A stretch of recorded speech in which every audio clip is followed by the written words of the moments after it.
तो hello guys, कैसे हैं आप सब। आज हम लोग पढ़ने जा रहे हैं electric field intensity due to an electric dipole. इससे पहले हम लोगों ने इलेक्ट्रिक डाइपोल पढ़ लिया है कि दो equal and opposite charges separate होते हैं, एक दूसरे से कुछ फाइनाइट डिस्टेंस पे रखे जाते हैं, तो वो इलेक्ट्रिक डाइपोल कहलाते हैं। ठीक है, ये हमारा इलेक्ट्रिक डाइपोल हो गया। तो इस इलेक्ट्रिक डाइपोल के चलते हमारा इलेक्ट्रिक फील्ड इंटेंसिटी हम इसके अराउंड में निकालेंगे। ठीक है, तो हमारा डाइपोल जो है वो दो चार्जेस से बनता है, प्लस क्यू माइनस क्यू, और हम जानते हैं कि चार्जेस के अराउंड उसका खुद का एक इलेक्ट्रिक फील्ड होता है। ठीक है, तो मान लीजिए हम जब हम इलेक्ट्रिक डाइपोल देखते हैं तो वहाँ दो चार्जेस हुए, तो वहाँ पक्का है कि वहाँ इलेक्ट्रिक फील्ड होगा। उन दोनों इंडिविजुअल चार्जेस के चलते अलग अलग दोनों का अपना इंडिविजुअल इलेक्ट्रिक फील्ड होगा। तो इन के चलते हम डाइपोल का भी इलेक्ट्रिक फील्ड कह सकते हैं, क्योंकि दोनों तो चार्जेस कंबाइन होते हैं और कंबाइन होने के चलते हमारा इलेक्ट्रिक डाइपोल बनता है। तो हमारा खुद का एक इलेक्ट्रिक डाइपोल जो होता है उसका भी एक इलेक्ट्रिक फील्ड होता है। ठीक है, मान लीजिए हमारा ये डाइपोल हो गया, ये सेपरेट है, और इसके अराउंड हमारा एक इलेक्ट्रिक फील्ड होगा। ठीक है, इसके अराउंड हमारा इलेक्ट्रिक फील्ड इंटेंसिटी होगा, जहाँ पे कोई अगर हम चार्ज ले आते हैं तो वो उस पर एक इलेक्ट्रिक फोर्स एक्सपीरियंस करता है। ठीक है, इलेक्ट्रोस्टैटिक फोर्स उस पर लगता है। तो इलेक्ट्रिक डाइपोल के अराउंड में हमारा इलेक्ट्रिक फील्ड होता है। अब वो फील्ड क्यों होता है, मैंने आपको बताया कि चार्जेस के अराउंड इलेक्ट्रिक फील्ड होता है, और जब हमारा जो डाइपोल है वो भी दो चार्जेस का कॉम्बिनेशन है, तो वहाँ फिक्स है कि वहाँ भी इलेक्ट्रिक फील्ड होगा ही। तो इसका एक इलेक्ट्रिक फील्ड जो होता है उसके अराउंड कोई अगर चार्ज लाते हैं तो फिक्स है कि वहाँ पे कोई इलेक्ट्रोस्टैटिक फोर्स लगेगा ही।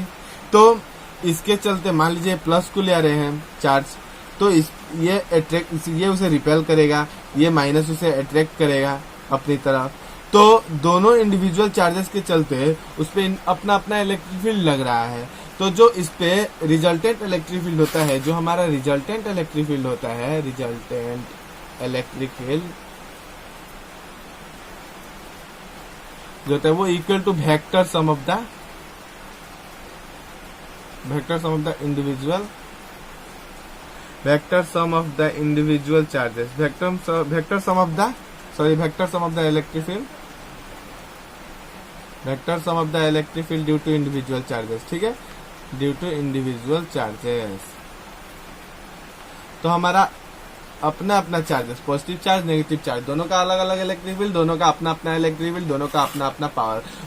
ठीक है, तो इसके चलते जो हमारा इस पे रिजल्टेंट इलेक्ट्रिक फील्ड लगेगा, हम जिस चार्ज को ले आ रहे हैं उसके इलेक्ट्रिक फील्ड के अंदर, उस पे जो electric field resultant electric field होगा वो दोनों इंडिविजुअल चार्जेस का वेक्टर सम होगा, इलेक्ट्रिक फील्ड का वेक्टर सम होगा। ठीक है, तो जैसे कि रिजल्टेंट इलेक्ट्रिक फील्ड हमारा इलेक्ट्रिक डाइपोल मोमेंट का फील्ड होता है, वो electric field due to minus charge, electric field due to positive charge. ठीक है, इसका वेक्टर सम होगा रिजल्टेंट इलेक्ट्रिक फील्ड। ठीक है, तो इसके आगे अब हम बात करेंगे electric field at a point on the axial line. ठीक है, इलेक्ट्रिक डाइपोल का एक्सियल लाइन पे हम बात करेंगे। ठीक है, तो अभी हम बात करेंगे electric field intensity due to electric dipole. ठीक है, इलेक्ट्रिक डाइपोल के चलते हमारा इलेक्ट्रिक फील्ड, बट कहाँ, at a point on the axial line, dipole moment के एक्सियल लाइन पे कोई पॉइंट हम कंसीडर करेंगे, और उस पॉइंट पे हमारा इलेक्ट्रिक फील्ड इंटेंसिटी कितना होगा वो हमें निकालना है। तो मान लेते हैं कि ये हमारा एक इलेक्ट्रिक डाइपोल है, यहाँ पे दो चार्जेस है। ठीक है, ए पॉइंट बी पॉइंट। ठीक है, अब इसका इलेक्ट्रिक फील्ड इसके अराउंड। ठीक है, मान लीजिए ईबी का इलेक्ट्रिक फील्ड इस डायरेक्शन में, तो ये का इलेक्ट्रिक फील्ड उसके अपोजिट डायरेक्शन में। ठीक है, क्योंकि नेगेटिव पॉजिटिव दो है, चार्जेस अलग अलग हैं। ठीक है, तो इलेक्ट्रिक फील्ड ईबी का उधर, इलेक्ट्रिक फील्ड ईए का इधर, और हमारा पी पॉइंट यहाँ पे रिजल्टेंट इलेक्ट्रिक फील्ड, मान लिए कि यहाँ पे हमारा जो पॉइंट पी है वो इलेक्ट्रिक फील्ड यहाँ पे निकालेंगे। ठीक है, तो इस पी पॉइंट को हम यहाँ कंसिडर किए, मतलब इस पी पॉइंट पे हम अपना इलेक्ट्रिक फील्ड निकालेंगे। अब हम डाइपोल जो मोमेंट का डाइपोल जो इलेक्ट्रिक डाइपोल है उसके बीच का लेंथ हम मान लेते हैं ट्वाइस एल।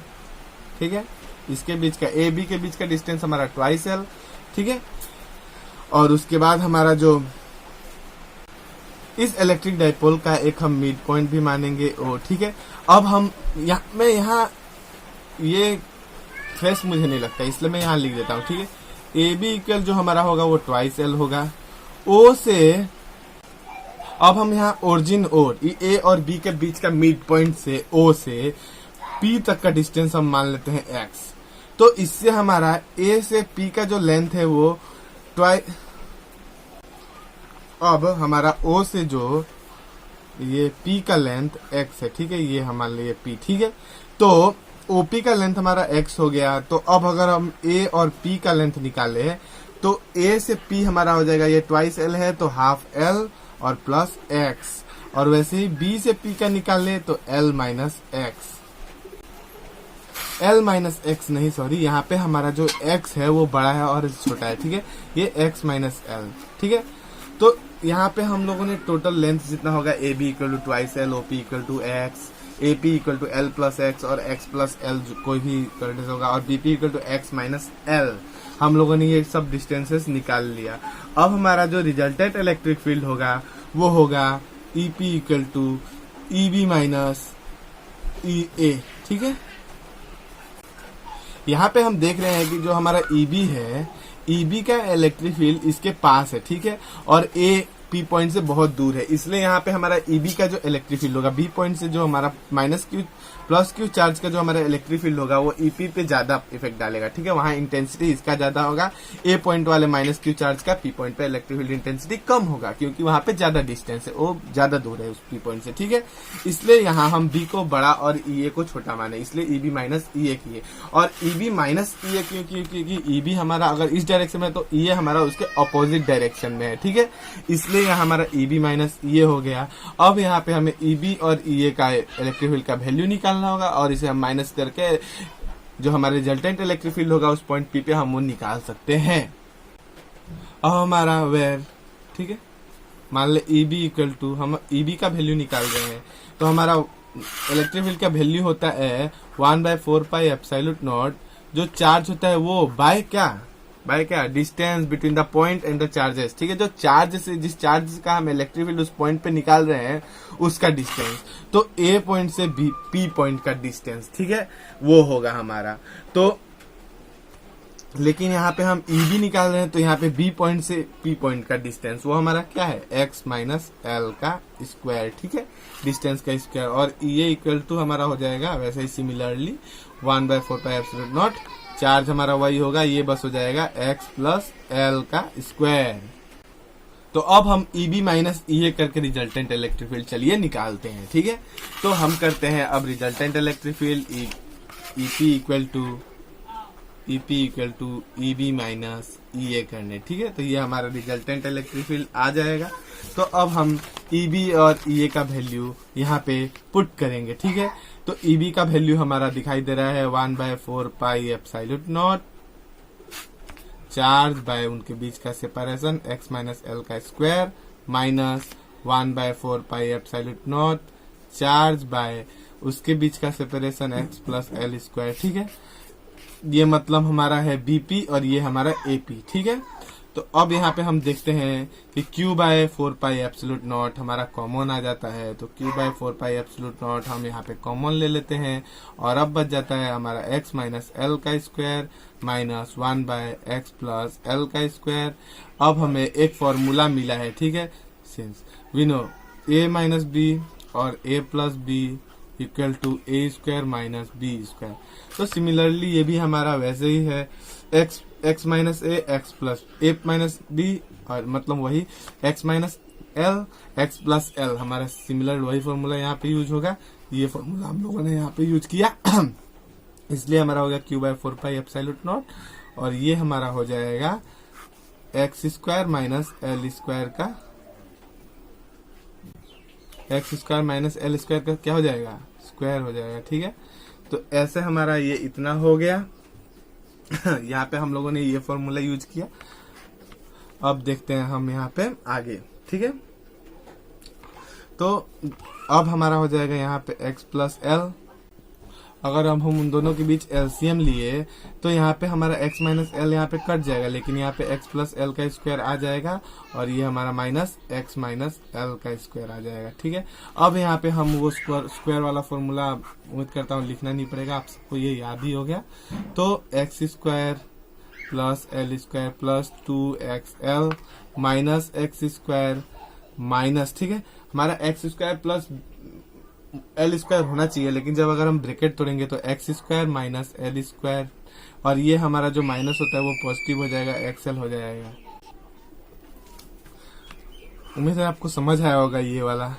ठीक है, कि कैसे मैंने किया, या मैं समझा ही दूं, मुझे समझ नहीं आ रहा आप लोग समझोगे कि नहीं, इसलिए मैं कर देता हूँ। देखिए मान लीजिए ये हमारा एलसीएम लिए हम x square minus L square करके ये स्क्वायर, ठीक है, यहाँ पे हम लोगों ने ये फॉर्मूला यूज किया, ठीक है।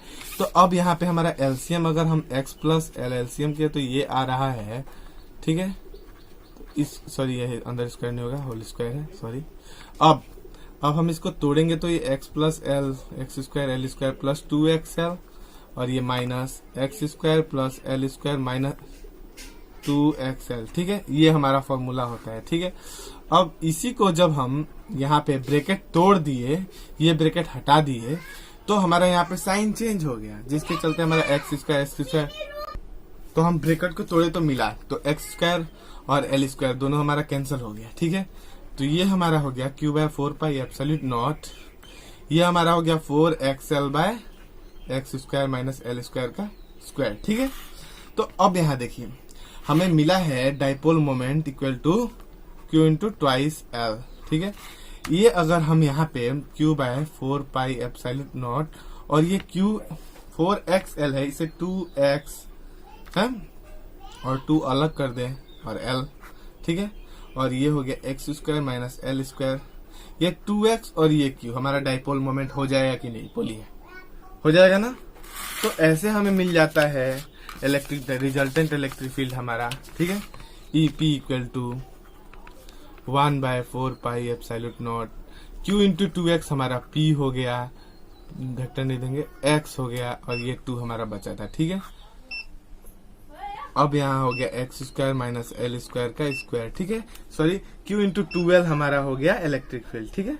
तो यहाँ मैंने क्या लिख दिया है, x लिख दिया है क्या, सॉरी 2x नहीं, ये 2l होगा, ठीक है, ये हमारा x अलग होगा, तो 2l.2, ठीक है, तो 2l हमारा वहां पे होगा। तो ऐसे हमारे रिजल्टेंट इलेक्ट्रिक फील्ड लगे EP इक्वल टू इतना। अब अगर एक स्पेशल केस माने कि अगर हमारा डाइपोल लेंथ जो है वो बहुत छोटा है, ठीक है, हमारा जो पॉइंट P है वो डाइपोल मोमेंट से बहुत दूर है, मतलब कि twice L is much smaller than x, मतलब L is much smaller than x, therefore हमारा रिजल्टेंट इलेक्ट्रिक फील्ड तब आ जाता है 1 बाय 4 पाई एप्सिलूट नॉट, ये हमारा x खत्म हो जाएगा, सॉरी 2px यहाँ हमारा होगा, और ये हमारा x स्क्वायर और ये स्क्वायर 4 हो जाएगा, ठीक है, x टू द पावर 4 हो जाएगा, ये x कैंसिल हो जाएगा, तो हमारा रिजल्टेंट इलेक्ट्रिक फील्ड तब आ जाता है हमारा 1 बाय 4 पाई एप्सिलूट नॉट, इसे हम वेक्टर में लिख देते हैं equal to 2 magnitude of electric dipole by x cube, ठीक है। अगर हमारा डाइपोल लेंथ बहुत ही छोटा हुआ तो डाइपोल लेंथ क्या होता है, डाइपोल लेंथ उस डाइपोल चार्जेस के बीच के सेपरेशन का जो डिस्टेंस होता है वही डाइपोल लेंथ होता है। तो ऐसे हम लोगों ने निकाल लिया। यहाँ पे हमारा इलेक्ट्रिक फील्ड का जो डायरेक्शन होगा वो बीपी की तरफ होगा, ठीक है, the direction of EP is along BP produced, ठीक है। और ऐसे हमें मिलता है कि इलेक्ट्रिक फील्ड ये हमारा कांस्टेंट है, ये हमारा कांस्टेंट है, ये हमारा कांस्टेंट है, तो P is inversely proportional to x cube, electric field हमारा इनवर्सली प्रोपोर्शनल होता है उस पॉइंट के डिस्टेंस के क्यूब का, ठीक है। तो ऐसे हम लोगों ने यहाँ पे electric field at on the axial line, ठीक है, एक्सियल लाइन के किसी पॉइंट पे हम इलेक्ट्रिक फील्ड निकाल लिए ड्यू टू डाइपोल। तो उम्मीद करता हूँ ये डेरिवेशन आपको समझ आया होगा। तो वीडियो को लाइक जरूर करना और साथ ही साथ मेरे चैनल को सब्सक्राइब करना। अभी के लिए इतना ही, थैंक यू, वंदे मातरम।